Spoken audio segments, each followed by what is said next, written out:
It's back and bigger than ever. It's the Unofficial 40 from Soonerscoop.com.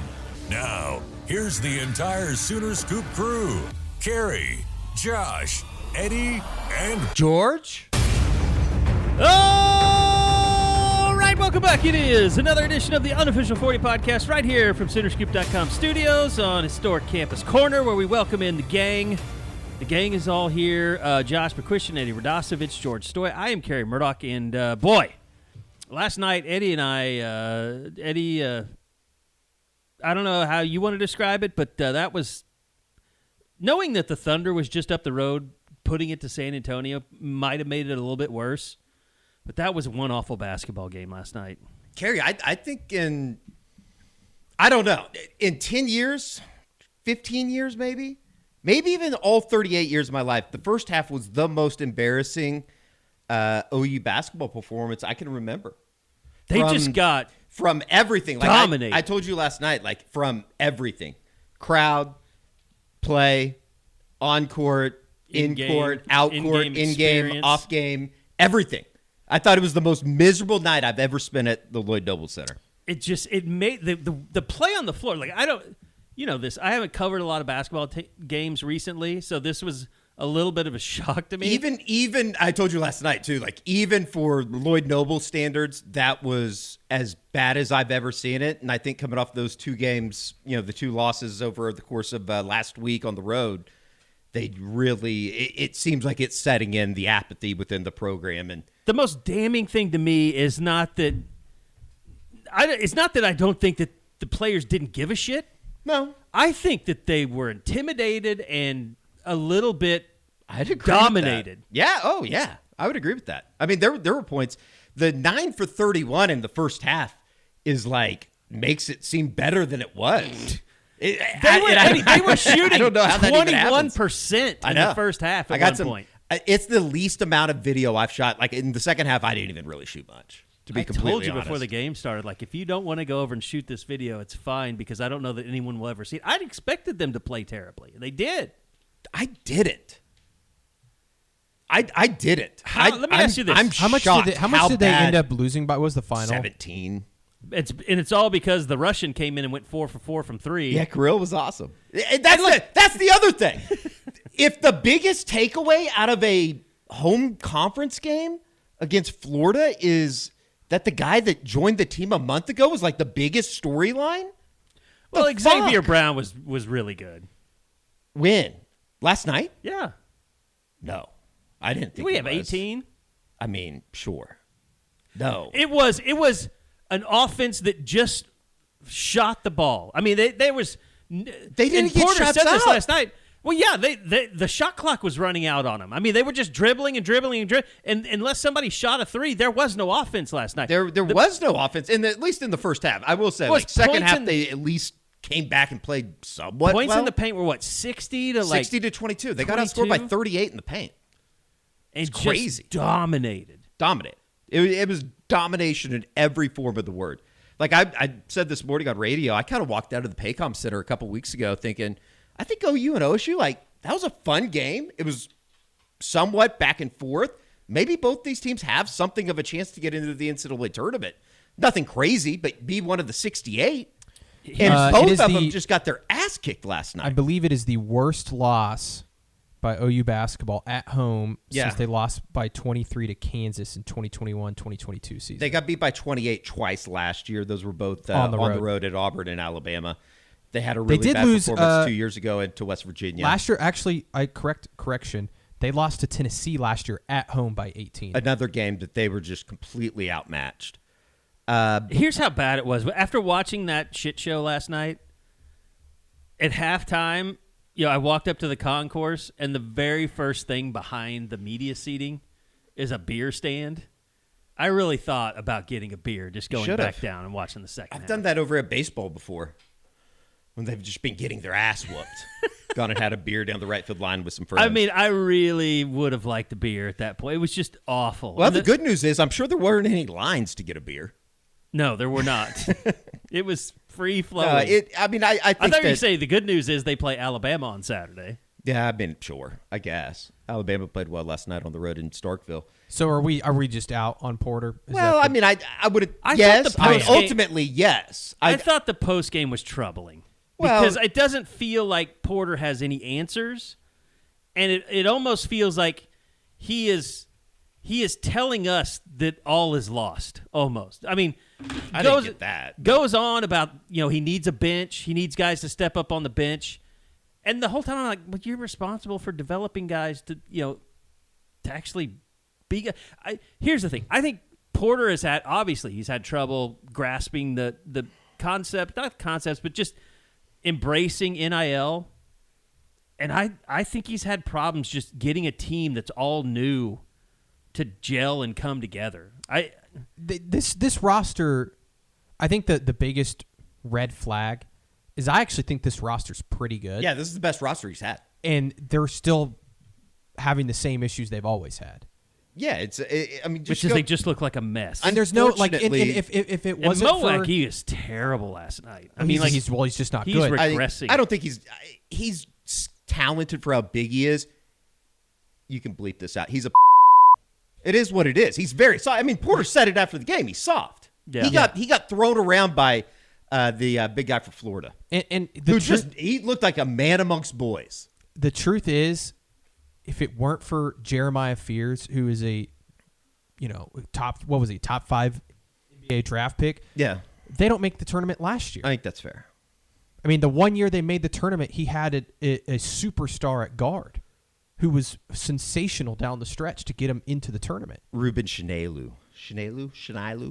So I agree with you, Carey. And you got to get, if they let go of Porter or whatever happens, they got to get somebody in here that can, obviously go out and get guys. But Porter was able to get talent to Norman. He could never get him to gel. Well, he's talking about Kai Rogers like being the only big that he could put out there that could compete with the guys that Florida had. But he also said he's young. He can't do that yet. I'm just like, it's probably half truths. Really, really good, skilled big men across the country as freshmen can come in and play. Doesn't seem like he can here though. But to me, last night wasn't about talent. It was about their approach, and they just they got barnstormed in the first half. Yeah, they got barnstormed in the first half, and I know everybody wants to fire Moser immediately. Like that's not going to seriously. I don't know what the benefit is. Like, who's going to be the interim? Do you get a bump out of firing somebody? I don't know. I don't necessarily get the feeling that, Xavier and Tay Davis came in and talked after the game. I don't get the feeling that they necessarily have, tuned him out or there's, locker room issues or anything like that. No, but, they also don't even know Porter. That's true. That's fair. They've only been in the program for, 8 months. Ultimately, very embarrassing. Very bad, and I think it's going in the direction that a lot of people want it to go in terms of this being it for Porter Moser. I also just don't understand the people that complain about the crowds at the games. It's like people have notoriously. It's 8 o'clock on a Tuesday. The Thunder playing up there. And also the fans aren't show in school right now. If OU basketball had beaten A&M or Mississippi State or both of them in games that they probably should have won if they were good, an NCAA tournament team, then I think people wouldn't have been a huge crowd, but people would have shown up. That's the thing with OU basketball. It's just the fact people show up if the team's good, and the team's not worth a shit right now. Yeah, and that's always been the way it is. You have to be good to get people to show up. It was really bad last night, just from a fan perspective. And again, I'm not blaming anybody for not going down there. If I had the choice between going to the Thunder Spurs game or going to the OU game, I think it's pretty obvious what I would go to do. Would it have been be down in Norman? But last night, even for LNC, OU basketball standards, it's unacceptable. Every person within the athletic administration should be embarrassed today. Truly, it's not a good product. Truly, on very, very floor, bad in the arena. It was maybe the most uncompetitive first half. It was wild. I was kind of shocked how bad it was. I know that maybe I'm an idiot for thinking and having higher expectations than extremely low expectations that I went into the night with. but it was miserable. Miserable. I know I haven't been to a lot, but I'm telling you, just going back for the first time in a while, like I would have thought like the game, the atmosphere and stuff would have been a lot better. Like since they've seen what the Thunder do, and they have somebody up the road that does a really good in-game experience, and just like the Thunder last night had the contortionist bow and arrow chick. I don't know if you've seen that. No, I don't ever. Well, I don't think the halftime show has I don't give a to shit. do with But I'm that. just saying, It's- just overall, I also the don't know if- production- that's what I'm talking about. Well, It I don't just even felt think the like Thunder's kind of high school. I will push back on that because I don't think the Thunder's in-game experience is all that good, and I don't think they do a good don't like job at Malcolm all screaming at you? promoting the organization on social media. But like OU's never been great at in-game. What makes you want what you want to go to the game for is not just the in-game. Yeah, that's part of it. It's not good, but you want to go because they're winning. Like the Thunder in-game entertainment is good because the Thunder are amazing. They can play They can play fucking Titanium or whatever they've been playing at Thunder games, and everybody's like, "Oh, this is amazing! What a great atmosphere!" It's like it doesn't. It's because the Thunder are amazing. I agree. I think it sucks. All right, we can move on. Josh is going to head. I think it sucks too. To be fair. Oh, if we want to talk Thunder, I can talk that game. We want to But talk they about the could've Thunder. had- They were great No, I last didn't night. get They to see could the have game had. last night, They Josh. could have had. Thunder are back. They could have had whoever perform at halftime, and I don't think it matters. I don't think. it doesn't matter at all. They were losing by 20 in the first half. They could have had whoever. They could have had Eminem performing, be the MC, the DJ during the game, and no one would have given a shit. That would have been He's sick, though. kinda- I probably would have stayed he's down for kinda that. crazy these days. That might have. Who, got knocked Eminem? out. Yeah, What do you mean? it just seems like he's become kind of weird. What has he done? He's kind of a recluse now, isn't he? Like a retired rapper. What's he supposed to be doing? Can't say I've kept up with him. But He's a haven't really grandfather.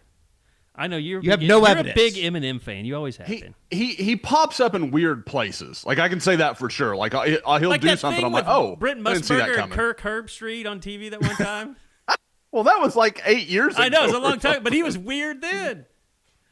Yeah, that was definitely that was a weird He wouldn't placement for acknowledge him. Kirk to, Herbstreit, like he only wanted to talk to Brent Musburger. I don't know what that was. It was funny. Anyway, yeah, we can move on. We've gotten it out of our system. So we fired him. No, I'm not on the firing train yet. Oh, you hoops! I saw your account last night. I know what you're doing. I think it's a little early. I'm out. Anyway, all right.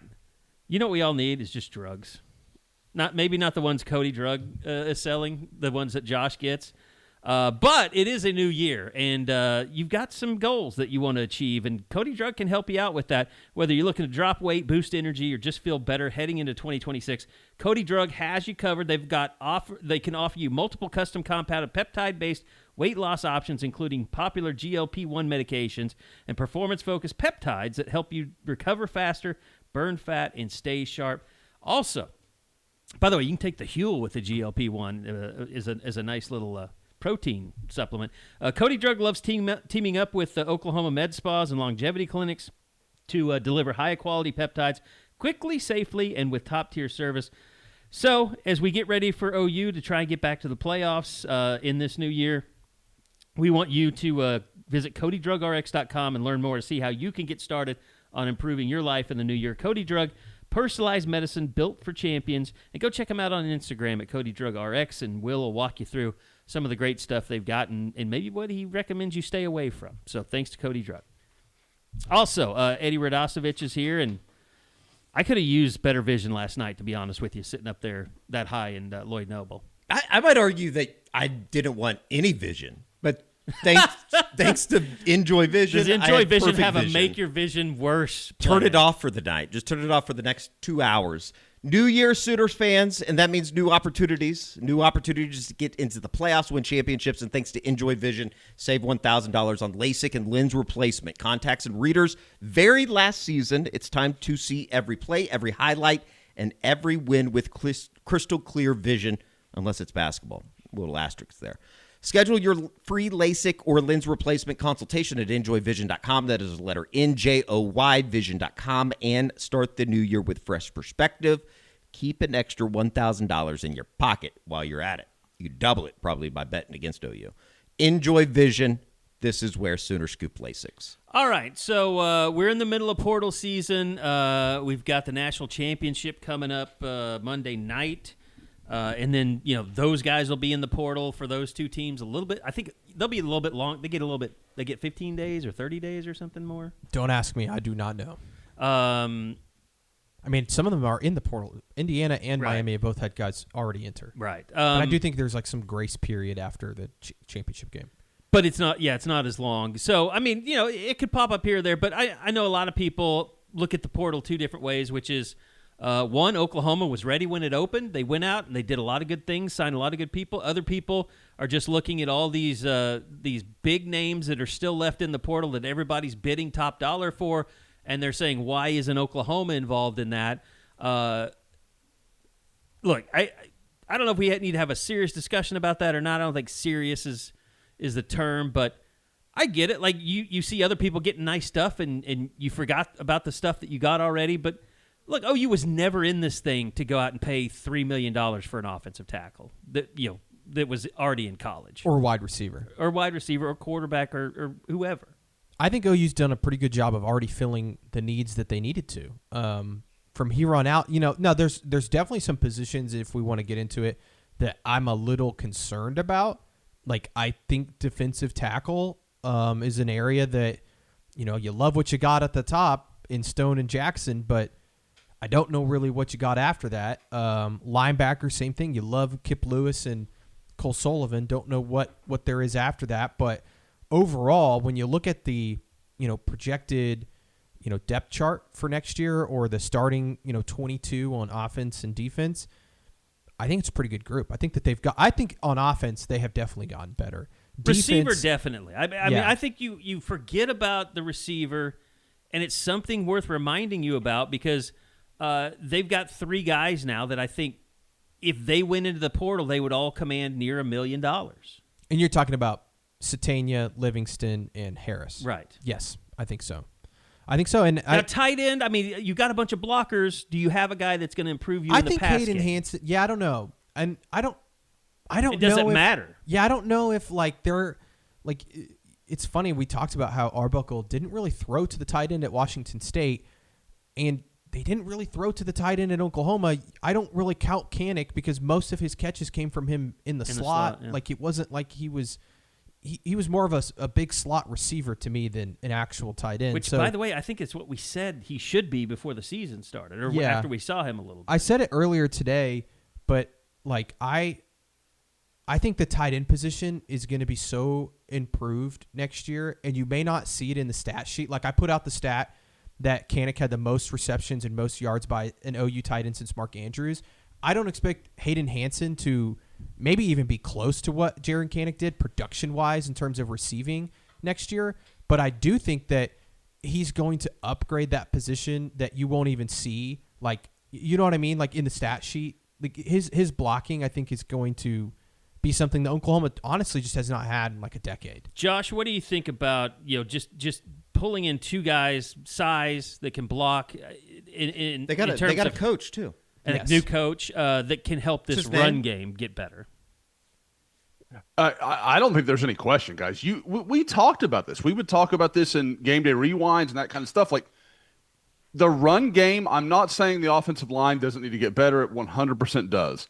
At the same time, a lot of the run game stuff that people got mad about wasn't entirely the offensive line. OU could not block on the edge. They just could not do it. And to have two guys like this that are big and physical and can win you, can work to the second level. And I agree. I think Hayden Hansen is a capable receiver. And more than anything, guys, and I'd be interested to hear your take, I think he is no longer like a tell. Like, when Jaron Kanik was on the field, defenses had a clue of what OU wanted to do. They knew how OU would be most dangerous if he was on the field. Same for if Carson Kent came on or one of the other guys. Like, we know what they can do and we know what they can't do. And it gave you a clue. Hayden Hansen surely is a better blocker than he's a receiver. I think that's fine. But he's not a negative in the passing game. Like, you can throw the ball to him and he can be effective. So I think that's what you have to look at is you're getting a position group that doesn't tip your hand every single snap. I would also bet that Hayden Hansen I think he will score a touchdown or multiple touchdowns. For Oklahoma, Kanik never did. I just don't think he'll have the receptions or the yards that Kanik did. Well, and I mean, you look at as good as Brent Venables is as a defensive coordinator, you look at that first Alabama game, what hurt them the most? The tight end. Yeah. And I mean, it wasn't because he was some great route runner. It was just, they played him, to do certain things, and they snuck him out in certain situations. I mean, that's what they'll be able to do. I mean, those guys, I think, are going to be primarily blockers, but you're going to be able to slip them out a little bit and have some big plays in the pass game. Correct me if I'm wrong, but every team that moved on into the college football playoff, at some point they had a play. If I remember correctly from just the games that we were watching, after OU got done, I think every one of those teams had a tight end, a really good tight end that they used within the offense. Yeah. It's a very important piece of some of these, offenses that are moving successfully. And that's why go ahead, I want Jason Witten to play too. And George is right. And I brought this up several times when I went back and looked over some of the games of Ben Arbuckle, Washington State. He loves, I think people saw spread and were like, oh, he's not a tight end guy. He loves having a tight end on the field. And we'll even use quite a bit of 12 personnel. Hell, we saw him this year. Frankly, guys, I don't know about you, but I felt like he force-fed it, tried to make 12 personnel a thing when it just didn't work for the people he had. And that's why, I just feel like offensively, I think they got a lot better through the portal. And, I'm curious, the offensive line, I like a Marion Harris that they got. He could potentially start for you. I like Caleb Nita. Even Peyton Joseph, I think eventually could develop into somebody that can play for you. I think they want to add another body there. They're at 13 scholarship offensive linemen right now. I don't know if you want to include Gunnar Allen and Sean Hutton. Both of them are still on the roster too. But I kind of like where the offensive line's at. If guys can develop, it's defensively for me, guys, that I don't know. I feel there's just I like the starting 11 on paper. I just don't know. They don't have a ton of guys at linebacker that we've seen, defensive tackle, even defensive end to an extent. Is it self-cope that OU isn't in a position that everybody else, it seems like, across the country is in, just in terms of depth?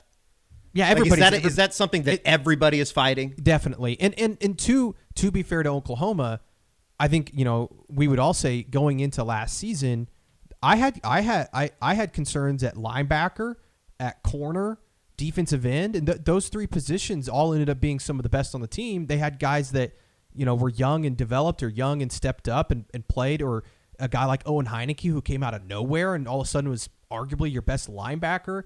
Who's to say that James Nesta or Taylor Heim can't take that kind of leap, or a Danny Okoye take the Taylor Wine leap at defensive end, or a Trent Wilson has a huge second year, or whoever. I just look at those positions and say, man, I really like the top end talent, but there's some question marks, I think, defensively in terms of the depth they have at some of those spots. I think we Cheetah, talked about, they don't have, losing Kendall Daniels, they did not find anybody. You're not going to find anybody usually most years to replace a guy like Kendall Daniels with his size and speed. And I love Reggie Powers, but I just don't know who else is playing Cheetah. It'd be interesting to see if, in the spring, is Taylor Heim one of those guys that they were going to look at to be a Cheetah-type player? Here's the thing. I think anybody that's still on this roster is a guy that has a chance to make an impact next year. Newcomb did play a lot. Not a lot, but he was playing Cheetah. Here's the thing. And look at the receiving core. If this coaching staff felt like you weren't going to make an impact anytime soon, they were just like, look, if you want to go, you can go. We don't have any more NIL money for you. The players have gotten what they wish for. It's the be careful what you wish for thing. The players are getting paid. That's what they wanted. But the players are also basically getting cut They're getting released. And, there have been guys, George, you've told us this, like, and Eddie, maybe you too, we've talked about this. There have been guys they just flat out went to and said, we don't have any NIL. You can be on scholarship, but we don't have any NIL money. You can take it or leave it. Yeah, and these were guys that were making money last year. I mean, like they were basically be told, like, you can stay, but you're going to take a huge pay cut, and most of those guys, if not all of them, ended up in the portal. So it was kind of their way of getting cut. And that's the thing, like you said, like, I know there's a lot of people out there that probably feel like that's a little harsh, or, guys are, want to stay at the program. Man, it's a professional sport now. If like, you think it's harsh, if paying you $40,000 a year is going to prevent us from getting a backup, long snapper or something that we really need, or even a kicker or a punter, like especially at positions like tight end and receiver that have just not produced in recent years, that like it's like, how can you blame Oklahoma for wanting to go out and get different guys, or that you've been injured most of your career? Right. Yeah, I mean, do you want the third string wide receiver, or do you want to get Tate Sandell across the finish line? Like, it's not that complicated. So, I'm being the recruiting guy. Like, I know all these guys when they're young, and like I feel a little protective at times. But man, like, this is what you wanted. You wanted to get paid. You wanted to have this. This is the other side of it. This is how it goes. And you better get good representation, because I can tell you, there's a few players with not great representation. Are you saying that can get you let go from a team if you just have idiot representation? Well, if your representation is demanding money that you probably do not deserve, right? And maybe some other program will overpay for you, but I think most of these programs are starting to figure out who's worth money and who's not. Now, hey, unrelated, can we just shout out happy birthday, Cordell Landers? Shout out. It was Tuesday. Happy birthday to you. Our good friend Cordell. I'll never say a bad word about Cordell, but make sure you get yourself some good representation. Okay, here's a name you mentioned. Possible cheetah. Some depth issues. We talked about this earlier, and I don't know why we haven't brought it back up as a group, but Amarian Robinson never entered the portal, right? No, he did not. And I think that was something everybody was kind of worried might happen, right? He was a name early. Like right after the bowl game that I had heard, and then I don't think there was ever any relative moves. Now, I wonder if that's because Marcus Wimberly entered, that's James what I was about Hardy to say. entered, and I know they really like Robinson too. Still, sure. I mean, they tried to put him on the field as much as they could last year at times. I looked out a couple times in the last 4 games of the season. Yeah, he's out there in like big moments and crucial downs. Yeah, he was taking real snaps. But overall, I think you look at the roster, and let's just kind of go over, what's left, what has left the building.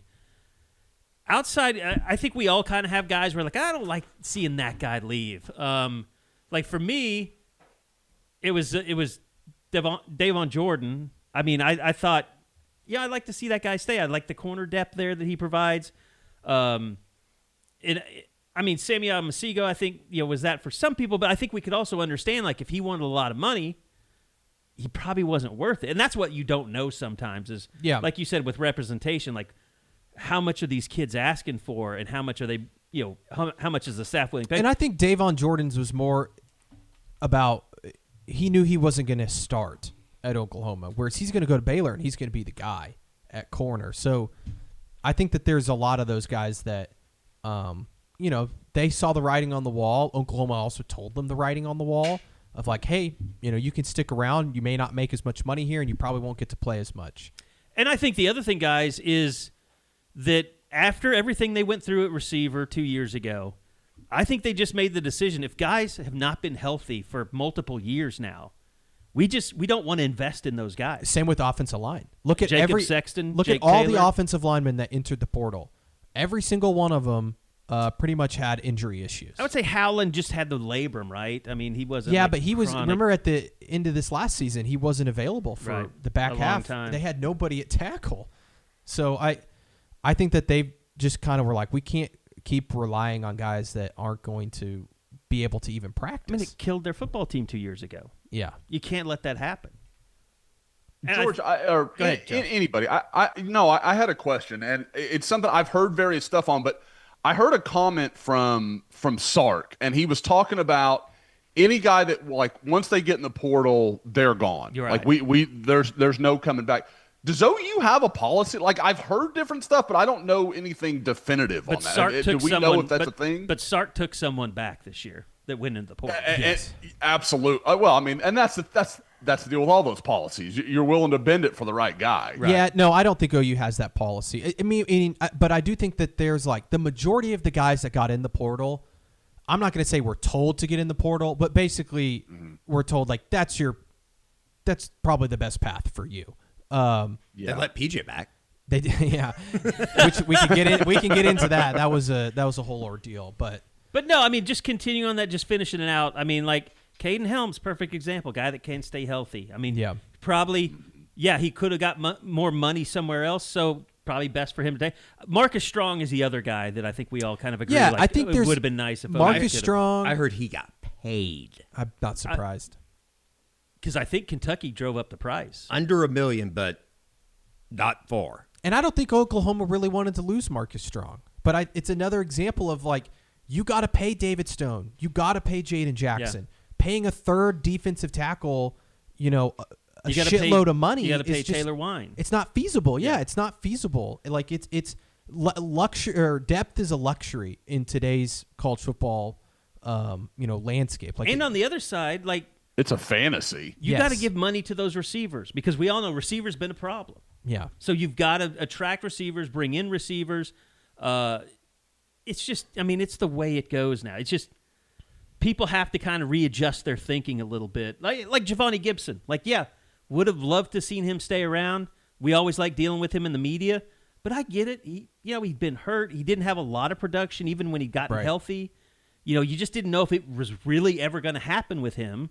And so you give his money to somebody else that, is more of a sure I don't thing. think there was a lot of money for guys like him either. Right. Like I said, I think a lot of those guys were like, hey, we'd be more than happy to keep you, but we can't give you a pay bump, where somebody else is probably going to give you a pay bump. Here's the other misnomer about the roster building and the money and, how it's allocated. Don't put this on Jim Nagy. Like, Jim Nagy would love to have $40 million for a roster. Yeah. He would love it. He just doesn't have it. So it's not like it's and not like it's nobody Jim really Nagy's. does. Like, this idea that a lot of programs have that. There's a handful of programs that have $40 million to spend on their roster. And yes, Texas is one of them. But But look what Texas had to cut just to get what they got. Yeah. they lost a lot. Like, again, Did you see the depth is a luxury, and I don't even know if Texas has depth. I can't even credit who it was, and I apologize. I don't think it was Tattoo Baker, but somebody had put up a screenshot of next year's Red River rivalry, and it was OU's defense against Texas's offense, and there wasn't a single offensive lineman on the field. They had, photoshopped out all the offensive line. I mean, they lost a ton, and people are getting Now, upset. They get Cam Cole. They might get Seton, they got Hollywood Smothers. But what's the I know we don't have any Marvel nerds around here, but what did it cost? Whatever the Thanos thing. Mm-hmm. Texas is always going to have great players. So Do they have good secondary players, though? That's the question. Do they have the supporting cast? Yeah. And do they have an offensive line? That was the biggest. It wasn't for a lack of talent that Texas struggled last year, at the skill position. Yeah, I don't have a real. I mean, like I said, Marcus Strong's the only thing I think we can all agree. Yeah, it'd be great to have him, but if he's making $700,000-$800,000, that's starter money at Oklahoma. Right. And I think he's going to start at Clemson. Oh, he better if he's getting paid like that. Guys, what do you think? I mean, and I saw, Miguel Chavis and Todd Bates talking about it. I think it was today. There was somebody put up a question like, what has Todd Bates done? I don't think there's a better example of what he's meant to the defensive line than Clemson is now having to go and take OU's number 3, number 4 defensive tackle. Yeah. To My God, be Jeff a starter Levy's for taking them. everybody that he can get from Oklahoma's roster. Yeah. There's going to be quite a few familiar faces on the other side of the field this The next only year. one of those, though, that I think will actually end up playing at least meaningful snaps for them next year is Dolby.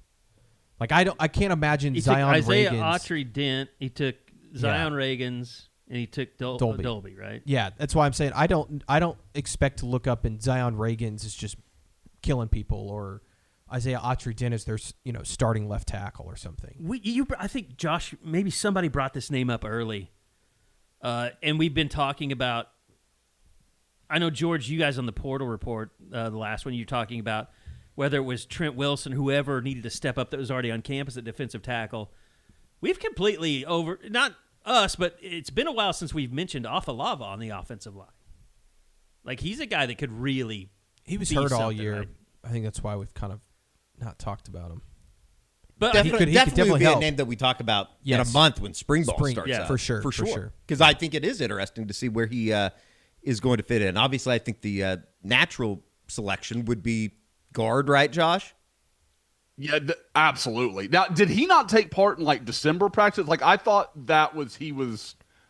Maybe he did. I thought I had heard some stuff like, okay, they kind of liked what they saw. I'm guessing I he could did. be off. I'm guessing he did, but I don't know if that ever came across our desk. I just remember him being Gotcha. on crutches in spring. Yeah. Yeah, because he had the knee surgery upon arriving here from Utah. Yeah, and he didn't participate at all in fall camp. And it's extra hard because he's such a big guy. Like, I mean, not like a young offensive lineman that's kind of big. He is a massive human being. So is the best move? What is the best move that anybody made out of Oklahoma? Is it Tatum going to Michigan? I mean, Troy Everett to Ole Miss was a big one. I think Troy Everett, honestly, the offensive linemen, I think all found relatively good homes. Yeah. I think Jacob Sexton going to OSU, and it comes with the qualifier, if all these guys can stay healthy, they're going to play football. Yeah. They're going to start probably. Well, and Gentry going to Georgia is the biggest. I Yeah, guess. that's what I was going to say. I don't know if there's anybody that went to a program that's as good or better than Oklahoma except for Gentry. I honestly, Everett, I I mean, like a lot where Everett's Ole Miss is. I mean, yes, they just went on a run, but I don't think Ole Miss is a better program than Oklahoma. They beat him 2 years in a row. I still don't think it's a better program. and they have lost their head coach that led them there. Yes. So I like where although Kobe I thought ended up. Golding did well. Like, I'm not down on Golding. I thought he did pretty well, all things considered. Kobe did do well. I saw some people like, Northwestern. Hey, man, makes he's gonna a lot of sense. He's going to go get like 100 tackles for Northwestern next year and get a master's degree from a great university. I think he did well. I And think probably more got than, paid. more than anything, there's a lot of people that have brought this up on Twitter and I'm sure on the TPT on the Crimson Corner. Like, you look at some of the places that all these guys landed, I think we can say that Oklahoma, and maybe even to my surprise a little bit, had more talent than I thought. Is that stupid? There were Just- better landing places than I thought there would be, Eddie, for Yeah. several of those guys. I will say the one that made me ask that question earlier about whether OU could, like, a guy could, open the door to coming back to Oklahoma was Sammy. I don't think UCLA has a whole bunch of NIL. I just don't believe that. And so I wondered if that was like, this market wasn't as strong as maybe he hoped it would be. I would also say, just from a general perspective, I didn't think there's a ton of people in the transfer portal. I don't know how many good players are in the transfer portal. And when a guy enters from Oklahoma, from a big program, some of these other schools like a Minnesota or a Cincinnati, some of the schools that these guys have Baylor. landed at, they're going to take a chance on this kid from Oklahoma that, maybe wasn't playing a huge role, but was Sure. a part. Like, I think that's some of it too. But you're right, Eddie. I think that seeing how many of these guys landed at, Power 4 programs kind of tells you that they did have some quality guys in, and also that they feel like that they're getting better players. But I think we also could say, like, there are some qualifiers that come with, like, am I going to look up and is Jaden Gibson going to be a part of the Blitnikoff proceedings next year? I don't think so. Oh, at South Carolina? Yeah. I don't know. I don't know what Shane Boomer's doing at South Carolina. Well, I mean, he I does. think I think it's called a Hail Mary. yeah. Just bringing in guys that, hey, if you could help, it works. If not, this is probably headed in, a bad direction anyways. But you saw them last year. I mean, one of the reasons. I mean, Robert Sellers was running for his life. I mean, that's part of the Robert problem. Sellers. Robert Sellers. our boy Rob Sellers, I don't know if he could run Rob from Sellers. any I love the defensive shout-out. tackles. I don't know if he could run from any defensive tackles. Lenora Sellers. Len Norris. Shout out, Robert. Well, Norris, Hope things Robert, are going well. That's pretty close. Shout out. I want to see Robert Sellers get under center, though. I'd like that. Shout out Kelvin and Kellen as well. But no, I mean, That's a good basketball team. Rocket Sanders was basically all they had at receiver last year. I mean, Rocket Sanders. Carey, what what are you talking about? what's his name? What is his name? Let's not say it. We'll just see. I've got Google as my friend. I should have used him before. I want to see if you can use Google. Rocket Sanders did play running back at South Carolina for a year, Yes. but not last year, I don't believe. This will be referenced in the transfer portal thread. Rocket Sanders Nick is a Harbor. Good TPT. Lord. Nick Harbor. Is a, Nick Harbor is Yeah. a freak. I was He in does run awe. really fast. I was in awe of him just from he's a physical specimen. Handles himself with the police in the tunnel pretty well, too. he was so much cooler about that than he had to be. That dude was such a douche. That should have started. I wish it would have started a worldwide incident. That was a great day. Watching that game Until and it then wasn't. and then going down to the field and OU beat Alabama that day. Oh, yeah. Okay. So, anyway, I'm going to get out of the business of talking about other people's players for a while. I'll tell you what, when the offseason gets here, the portal is over, I'll study, and you can ask me SEC. We'll make that a pod feature. Carey, who is the leading receiver for Ole Miss that's returning next year, or something like that? That'll be probably kind of hard. Stripling's gone. We should right? just do that for OU and see if you can get that right. All right, you motherfucker. That's enough. This is insubordination at this point. I did want to ask you guys, who do you think? So they have 13 commitments right now. Let's all go around the room. Who do you think is going to have the biggest impact on the team next year? Ooh. Of the 13 guys. It's a hard qualifier because, I think I've kind of created this thing in my brain that Marion Harris is like the answer. You do love. I love some Marion Harris. I like the name. Is he going to make a bigger impact, though, than Trell Harris or Parker Livingston? I don't know. How do you even... Because I think all three are going to come in and play. I don't think it's any of those three. I think it's Hayden Hansen. Hayden Hansen. Just Welcome to the party. from a sheer helping, like Josh was saying, from a sheer helping the run game, blocking, being a big target for John Mateer. I just think that they haven't had, and maybe I'm hyping him up way too much. I don't think he's going to be some Mackey Award winner. Don't get me wrong, but I just think he is, from a just straight impact. I think he's going to have a big impact on what the offense does, and then I think it's one of the two receivers after that. I would agree. For me, I would say Cole Sullivan. Because of how little they have at linebacker. They need him to be good. He's going to have to play. I mean, obviously he's planning to start. They're planning for him to start. Who's going to be the Mike, Josh? Sort of stuff. Who do you think's the Mike? I think it's got to be him. But the part about that doesn't fit is he, Kip obviously knows the defense. He knows the calls. That makes sense. I don't know why the Mike has to be the green dot. I don't know that's got to be the thing. Even you wonder and George, maybe it was you that mentioned it. Would Peyton Bowen work in that role? Could that be a thing? So that's the only part I wonder about. But you've heard Brent say this, dating back to Rocky Kalmus era. The difference in those two positions is not that overwhelming. It's not huge. There's alignment stuff, but I just think you have to leave Kip at will. I think that's where he is best suited. Do you guys think? Do I get to go? Yeah, go ahead. Thank you. Well, see, I have so many jokes ready to roll here, Carey, but go ahead. Eric Gray. Jesus Christ. I'm gonna be the one to walk out on the pod this week. I'm gonna go with. I know he's young, but having the coaching that he's gonna have with Todd Bates, Miguel Chavis. What was the Chavis name I was always bringing up that was wrong? Well, I don't know because what are you talking? I wouldn't. Josh I don't know if remembers this. I don't know if that would fit any of the criteria of being a portal guy. Josh remembers. Anyway, I think it could be Kenny Ozawalu. I don't hate that. I think he's going to play a lot. And the fact that he's going to be inside and outside maybe a little, although being 280. I just don't know if he I think he'll have a good impact on the team next year. I just don't know if he'll play enough snaps to be like the most impactful of the group. Whereas like Parker Livingston and Trell Harris, Hayden Hanson, Cole Sullivan, those guys are going to play damn near every snap of every game. Like they're going to play a lot. So I just feel like they have a better chance. But I like Kenny Ozawalu a lot.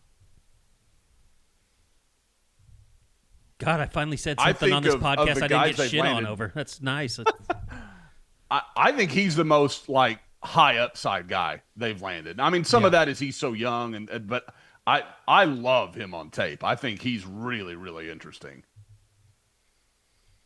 All right, I think that at least the outgoing guys. I know we've been talking incoming guys, but George, just real quick, what's left, if anything, in the portal? Yeah, I put up a story today that you can go check out on Soonerscoop.com.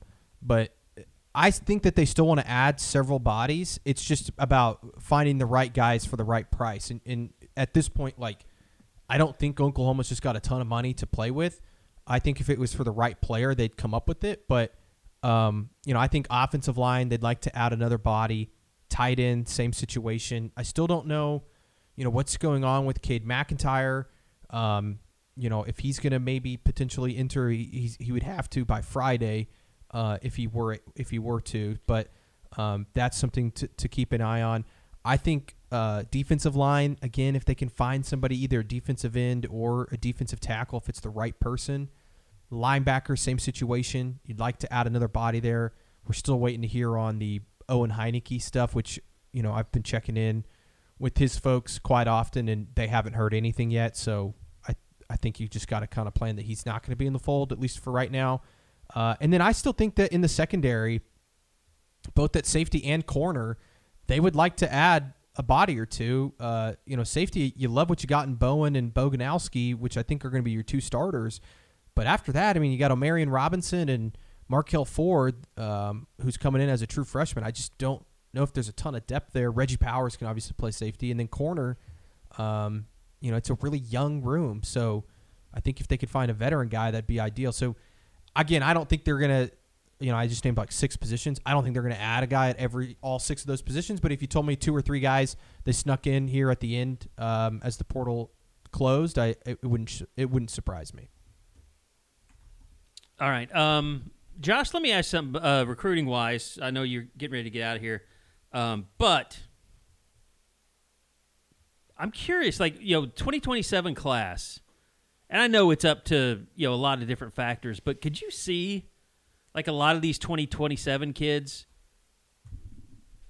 or even 2020, I could see recruits, trying to reclassify, more than ever, just because NIL's out there. And they know that there's a big payday ahead. Well, and it's an interesting case because, you get to the money earlier. And even, because these guys are like, well, I get to college money earlier and, I'm going to get drafted a year earlier. That's the way they're going to look at that. At the same time, it kind of goes into what George was talking about with your representation. The data so far on guys who graduate early is bad. Yeah. Like Malachi Toney is an absolute outlier. That is not usually how that goes.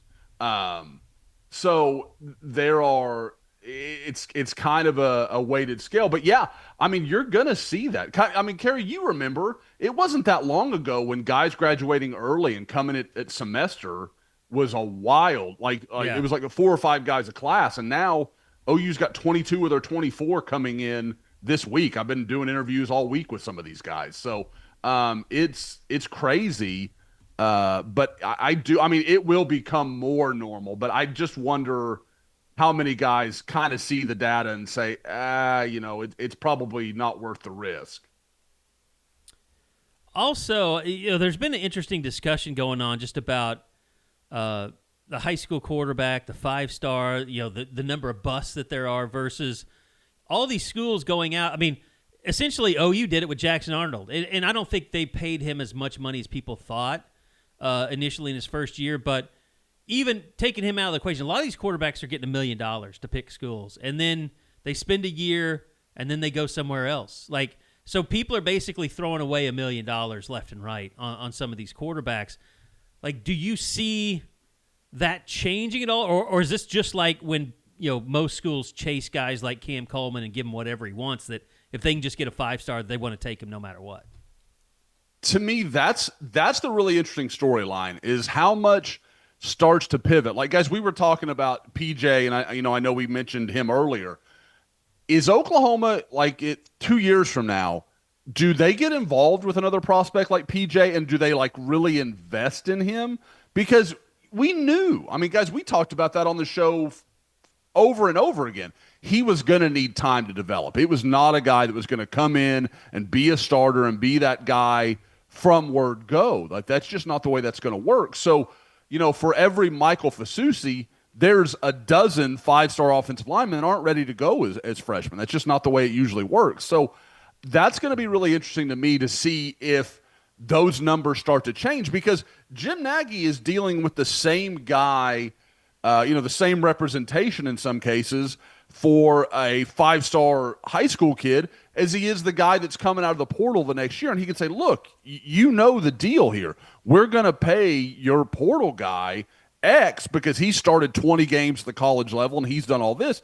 And this high school kid, we know we're going to have to put him in our strength and conditioning program for 2 years. We're going to give him Y, and it's a different thing. So I think that's one of the most interesting conversations, is how much, because I don't believe for a second that schools are going to stop recruiting elite high school talent. Yeah. I think the money's going to change. I think that's what you're going to see, is you're going to see far less of the Nico deal when Nico came out of high school and signed that huge contract with Tennessee. You're just not going to see that because it's not worth it. Yeah, because even if he's good, you can find a college quarterback who is better for that 1 year you need him, and then, hey, we'll come back to you in a year's time. It is interesting because you mentioned the Nico thing, and you get all these donors that just get all lathered up about these high school kids, and they're like, well, what kind of deal could we put together to top everybody else? And you just really don't need to do that. Because, it's just like with what we were talking about earlier with Nagy about, if a guy hasn't been healthy and you've invested all this in him already, why continue going down that road? 5-star quarterbacks, they rarely pan out. How are we going to invest all this money and then take away from other things that are really right now that we need money for? Yeah. Yeah.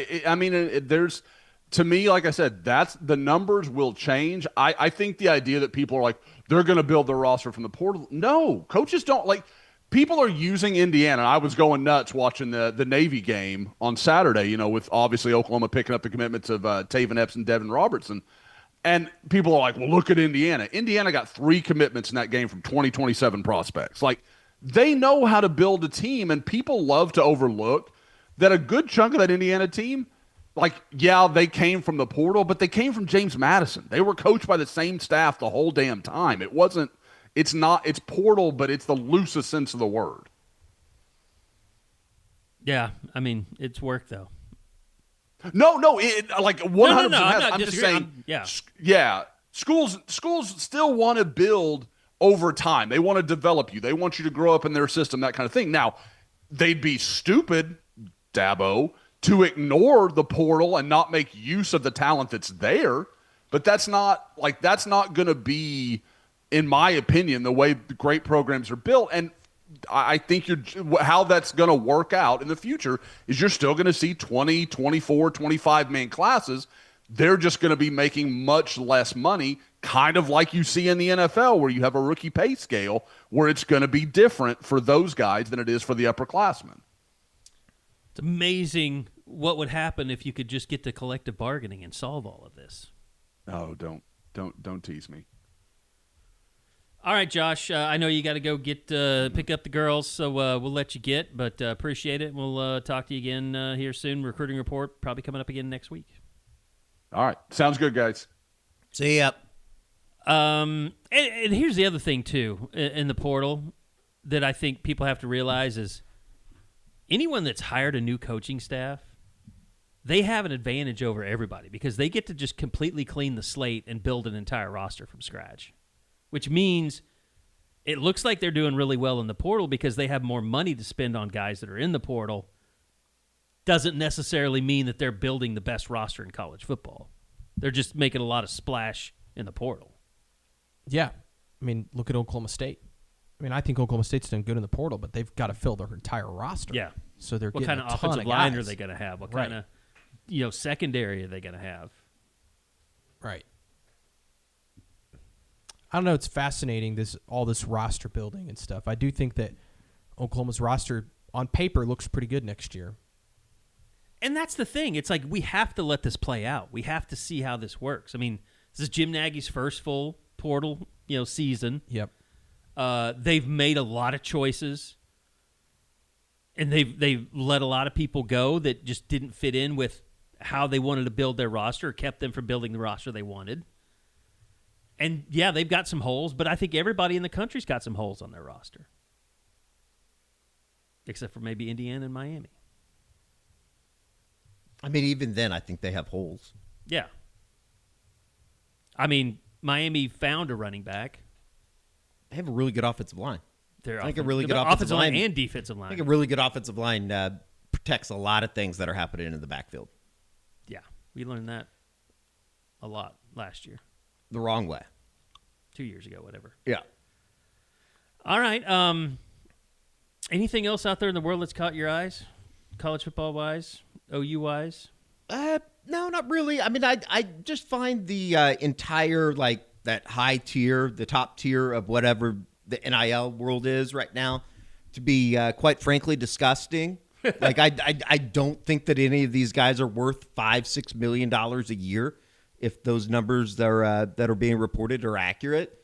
But I guess good on you if you're one of those schools that's doing it.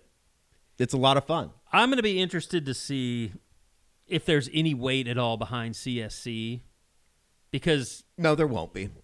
I just don't believe that they're going to go and tell a Texas Tech this guy is ineligible because you spent too much money. They hired a 10th committee member, though, and maybe he might have had a history in the FBI, so that's good. I think the whole thing's a joke. Nobody's going to stop anything as it stands now. Boulder Sooner will not be attacking your opinion on the message board. He thinks they are? No, he is absolutely says what you're saying right now. Oh, yeah. I mean, it's a joke. Is there any evidence to say that the NCAA or the CSC is going to do that? No, none. That they're going to be I don't think it's realistic to think that they will. So it's kind of, I don't know. It's like a slap in the face almost that they're saying, yeah, we got people in charge to do this. It's basically like the security at the Cotton Bowl. You give them $100, you're going to be able to slip through. You got buddies that do that? Used to. I don't know if that's a thing anymore. Yeah, it was in the old Cotton Bowl. I have to think the deals that they're flagging are giving a deep snapper $500,000 or something. I have no idea what's what getting they say flagged. that there was 50 something deals that have been turned down that would have equated to $14 million or something like that. It's all, I know you guys saw the contract that was at Miami that had with Sorsby, where they're basically going through their multimedia rights partner, which is Flycast, and just saying, we're going to give them a bunch of money and we'll figure it out. It still rings true, and it's just kind of funny. And it's what's going on everywhere, though. It's kind of funny, though, when we're talking about all this, and it's there is still at the end of the day, these guys are having to do services, right, to earn this money, quote unquote. I never see any of that. I never see any of the commercials or anything like that. Driving around a truck, and it's just funny to me that we're talking about. He'd post on his Instagram all the time so uncomfortable his ads for the headphones and then the Fowler Toyota. So uncomfortable. It's just funny to see some of these guys that are making a ton of money. It's well, I never really I know that John Mateer, he came and recorded a spot here. I know that he's getting that money somehow. Yeah, and he's producing the product or whatever. And I'm sure that it's just local stuff for most of these guys, but it's just funny. So what's Brendan Sorsby got to do that he earns $5 million next year? That's a hell of a job. Brett Bomar thinks that's an unbelievable job. Kawhi Leonard's whatever. That's a story that I just do not care. Is that bad? About the NBA stuff? Yeah, like about the Clippers and Ballmer. Same can be said for, and George and I were talking about this yesterday, the whole thing about the press conference down in Jacksonville with Liam Cohen and the lady that like basically praised him. I thought it was funny. Some people, you get on Twitter and you think that like this is the end of journalism because that lady. I don't there's so much understand. There are grandstanding. slappies everywhere. I mean, every market has them. Yeah. I thought Ben Baby said it best. He's like, we can all, like, as media, we can agree that on something, but like, why do we feel the need to all share our opinion on something like this? Like when I started covering Little League soccer, yeah, it's like I don't care. I don't care. Really man. like, should she have done like I honestly don't mind like if somebody wants to, tell a coach like, hey, you had a great season or whatever, like, yeah, sure, whatever. Now, when she was like, you got Duval, whatever, it'd be a little weird if one of the reporters, it would be funny if one of the OU reporters was like, Boomer Sooner, bro. Well, I don't think it's too far away from happening. It's loosely happened before. There's been no Boomer Sooners, but we're close in the post-game press conferences. It's definitely been close to happening before. And here's the thing. The fans don't care about that stuff. They don't get it. And I'm not going to try and force them to get it. But it's just the best way I could describe it is, when you go to your job, you don't do stuff that's unprofessional. Right, but I would also say this. Like you don't show up as a forklift driver drunk. I also it's unprofessional. Right, like you'll never catch us doing that. Like now like when we see Brent, we'll be like, hey man, like good year, whatever. Like when Ben Arbuckle came over here, we just shot the shit. Yeah, but like the one thing I'd also say is this idea that media. And and I even learned it. Like you're supposed to be unbiased. You go in, you don't care who wins, and that is true, and we do that.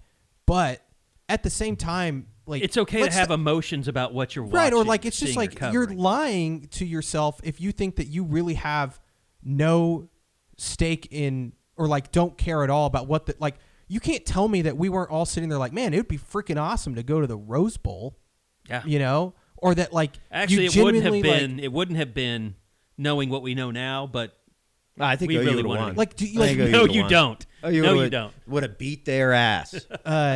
Or like when I covered the Broncos for 3 seasons, I mean it was awful having to cover just a terrible football team, and I'm happy to see them now succeeding because I know some of the people on that beat how miserable it's been since they went on that Super Bowl run 10 years ago. Like those people, they want the Broncos to win because one, it's a hell of a lot more fun to cover a team that's winning. And two, it's damn good for your business. Like, I just, this idea that it's, and I'm not saying that, media needs to be rooting for the team. Like, obviously not. But, like, at the same time to sit there and be like, well, I just don't care at all about the result. It's just not true. Yeah. I mean, you're right. It's not being honest to say that we don't care. That doesn't mean you're a fan. But a lot of times the last thing that we want is 6 and 7 because it makes our lives miserable. Yeah, we would rather them go 0-12. I had a lot more fun this year than I did the year before. Yes, for sure. And I did not have fun going to the basketball game last night. That was not fun. Can confirm. Can confirm. Shout out to John Campbell who had the tweet of the night. John's my best friend's nephew. He tagged Eddie and I. He said, "Can you make a T-shirt for the basketball team that says hard to watch?" That was funny. That was actually pretty funny. So shout out to you, John. Oh man, his daughter's name is Hilton after Hilton Head. I like that. Shout out Hilton. Do you guys have any advice for me? I'm going skiing for the very first time this weekend. Stay on the bunny slopes for at least a day and a half. I know this is advice from a fat man, but I was once skinny and I used to go skiing a lot. Just get comfortable and don't let people goad you onto going on a blue until you feel good about going on a green. Yeah. Now, I'm excited. She has brothers, right? Or a brother? She has a brother, yeah. And is he going to be there? Oh, yeah. Is he the kind of guy that's going to try and goad you into doing something where you're going to kill yourself? I think her brother or her dad. George is definitely getting left at the top. It is somebody that gets left at the top quite often when I go skiing. It's mentally draining to know everybody's like down there and you're just kind of like, because I'm very Slowly going slow, because once I fall, it's over. I can't get back up. Now, will there be an opportunity? No, if there's an opportunity for you to take a gondola up to a restaurant in the mountains, do that. We're actually doing. There's this place we're eating at. Gosh, I can't remember the name of it, but I guess it's pretty well known there. That you like hike up a mile, which it's really not that far. It's like that's not good. No, I don't like this. But like it's like a 15-minute walk, and it's not really a hike. It's more of a walk. Do not let them bait you into any type of cross-country skiing. No, I'm not doing that. But this is a place that you eat, and they like serve like elk, duck, trout, like, and it's great. fresh. Like Sounds awesome. They've caught it on somewhere Yes. around the mountain. Yes, and we're eating there this weekend, which I am very excited for. Now, that. are you going? You going skis or you going snowboard? Skis? I've heard that skiing is a bit easier. Now, everybody wants to tell you, "Oh, this one's easier, that one's easier," but just watching, it does seem that skiing looks a little easier than snowboarding. I'm a skier. Yeah. Oh, also, her whole family skis. Yeah. Like they're skiers, they're not snowboarders. So it's like it's good that you're going with people that have done it before. Like they'll kind of know what you're going through, just in terms of learning and getting it down. Just got to or what is it? Pizza. Yeah. Feet. The triangle Triangle or whatever. So here's the thing. This was the key for me when I first started learning. I started learning in junior high, like 7th grade. Like you do the pizza, you do the triangle, but you need to learn how to kind of turn a little bit while you're doing the pizza. Then it frees you up, and then you can kind of start opening up your skis or straightening them out and going back. But the biggest thing that you're going to do is learn how to do the slide stop. And then once you do that, and I think you spend a day on the greens, maybe you could try a blue before you come home. Because you'll be there 4 days or 3? Skiing 3 or skiing 4? I think we'll end up only skiing 2 or 3 days. Okay. Probably no blues then. Yeah. Because you'll go back. But Day three is tough. I know. I was told that probably 2 days will be enough for me before I'm like, my legs are just jello. So I think once you get to where you can go down a nice, kind of not a big slope, but just a nice trail on a green, like that's the best. Like when you're just first starting to learn. And that's what Erin was like. She's like, I'll go down all the greens with you because she still likes just going. Is down she the like? greens. Is she like black level? Does she No, I mean she could, but she doesn't. She said the highest she usually goes is blue, I think. But her dad and brother though, they're like big time skiers. Like they'll be hitting the moguls and all that. Yes. Oh yeah. So I had a picture of it a couple years ago when we went skiing. We made the amateur mistake of leaving our boots in the car overnight, and they like shrink. It took me like an hour and a half to get the boots on in the morning. Damn. Because we left them outside in the car. My other word of advice is if you start getting a little overconfident and you think you see like not a huge ramp, but like a little jump or something, Mogul. Don't do it. Do it. You will definitely. It's like this. You start straight up and you just face plant until you're used to doing it. yeah, I don't think I'll be doing any of that. Don't get that confident. I am also getting a 2-hour lesson before I get going. I had a picture of it. Oh man, It took me an hour and a half to get the boots on. It was the most miserable. I almost was like, you know what? You guys just go ahead. I don't want to do this. I have anymore. heard that of all the beers you can drink, the best beer is a ski beer. It's pretty They're good. pretty good, yeah. Pretty good. After a long day of skiing, because you will sleep really well that first night. Yeah, I don't know. It's tough to top a lake beer. Is this supposed I to like a snow? good lake Any?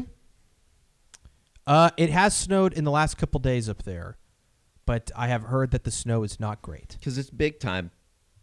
I like I've said this before, but I like the idea of going skiing more than the actual event of skiing. Yeah. I like going on a ski trip, but even the last time that we went to Steamboat, I didn't even go skiing. I just hung out.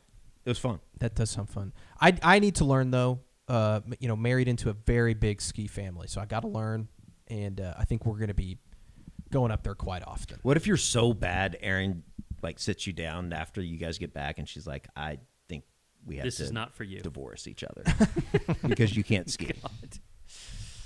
That would suck. Take it too far as usual. All right. Well, I hope you enjoy your skiing. Yeah, I hopefully hope no you big news don't breaks. come back. With, Well, what big event do you think is going to happen while you're gone? I don't know.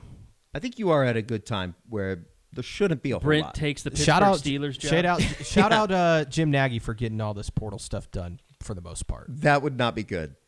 Like if they were like this weekend, like trying to get a huge, portal person, that would irritate me. The question is, what are you afraid of that happens? What could happen to where I would beg you to fly back immediately? I mean, I think Death. not to be like too dark. It would be something major like that. I didn't want to go there. I was just thinking like not Porter resigns, but like maybe just somebody quits. Like John Mateer declares for the NFL draft. Which I don't know if he'd have to fly back for that. it would not be good if that were to happen. I think what's going to happen, and it's going to frustrate me, is if Nagy has like a press conference next week or I something. think we're good on that. Yeah, we'll be fine. I think we're good. In terms of, I don't know. that I it's mean, expected. We got to figure out if Bob's doing okay. He's a little under the weather right Been now. sickly. Shout out, Bob. Needs to get well. Stop doing stuff. We can't get him to stop doing stuff. I feel especially bad for Bob because not only is he sick, but once he gets healthy, he's going to have to come back and cover this terrible basketball team and potentially a coaching search. Last night might have put him over the top. I thought that almost killed me. I can't imagine having to do it while being really sick. If I have to go back to another game and it's like that, I'm definitely getting a beer at halftime. I just don't. There is a former local media member that was notorious for drinking at the basketball games. I'll share that story off the air. It's fair. All right, that's going to do it. Appreciate everybody out there. Remember, Portal's still going. We still have currently the 50% off annual subscription for new subscribers. A lot of people have taken advantage of that. We really appreciate that. We've been one of the best in the network at new subscribers, so would love to have you guys on board as well. YouTube, we will continue to roll, and someday we get Bob healthy, we'll get a hoops report going out for the first time. In his honor, go Bears. Go Bears. I mean, is that who everybody's cheering for? I'm kind of cheering for the Bears. Yeah, it's fun. I don't see how you couldn't cheer, even being an OU fan with Caleb Williams at the helm. I don't have any problems with Caleb Williams. No. I think the more that time is separated, and I know my dad, for example, not necessarily the biggest Caleb Williams fan, but I think that I've kind of come to terms. I kind of like Caleb. I thought that as bad of a situation as that was, he always I saw something that the Bears put up the other day, kind of representing Oklahoma. He still throws it out every once in a while, which I kind of respect. But also, I mean, I give him credit for, actually kind of working to become a quarterback that's not just a guy running around looking for people open. He was awesome. I mean, Ben Johnson's done a great job in the second with him. half. He's a lot of fun to watch. Who are your... the NFL has been awesome. By the way, you pointed this out first, Eddie. I wasn't even watching, but I don't feel good about the Rams now. They tried to FAFO their way out of the playoffs last week. They did, but I don't know. We'll see. I think they're still really, really good. Really good. It's unfortunate because they would probably be the other team that I would be cheering for, kind of like Matt Stafford. But with them playing the Bears, I'm going to be already too. Jim Corneliuson is singing the national anthem at the Bears game too. It's going to be awesome. Sunday night, and it's going to be freezing, bear weather.